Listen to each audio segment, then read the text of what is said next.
perished, yet nothing happened. The Earth's rotation did not stop. It happened elsewhere, somewhere distant, not here. It was contained, as in the earthquake was contained.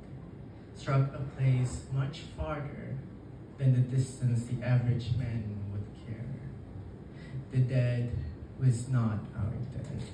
The dead chose wrong. The dead were our enemies. The dead were at fault. Nothing happened. No one cared. So I'm reading from Interrogation Records. That was the second poem in the collection because I accidentally slipped the first poem this afternoon. Testimony. Propaganda. The embassy has received reports concerning arrests of prominent communist leaders, although the evidence is often suspect. There is a widespread falsification of documents, such as alleged confessions, some of which can be easily detected and some not. Cable from U.S. Department of State to U.S. Embassy, Jakarta, December 17, 1965. They were communists, guilty in their own being, their existence a threat to our own like cancer or sin. Like cancer or sin, they were godless. They slept with each other's wives, killed anyone who opposed their dark ideology. Ideology, ours is the belief in the Almighty God. It's what makes us strong, it's what makes us one. As for them, who could even imagine? Who could even imagine what they would have done to our country if we hadn't dealt with the sinners among us, those atheists? Who could say they were communists?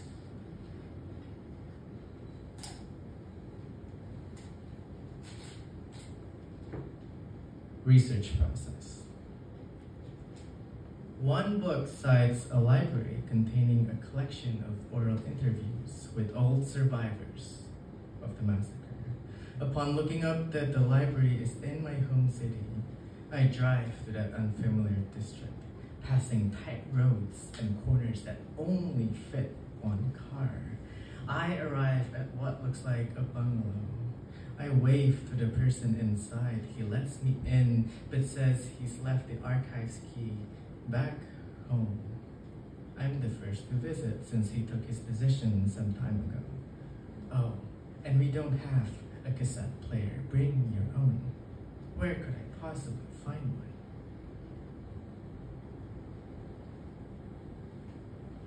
Research process.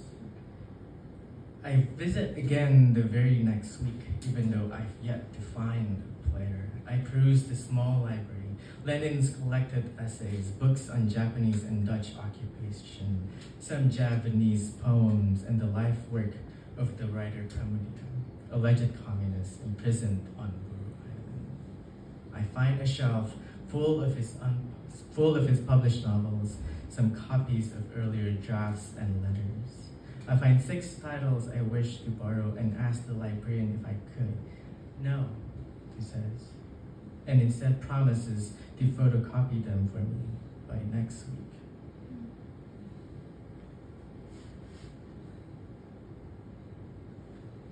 Research process. This time I bring a player. I enter the archive and find it empty. Save for a single drawer filled with stacks and rows, hundreds of transparent case cassettes lined, labeled with name arranged by city.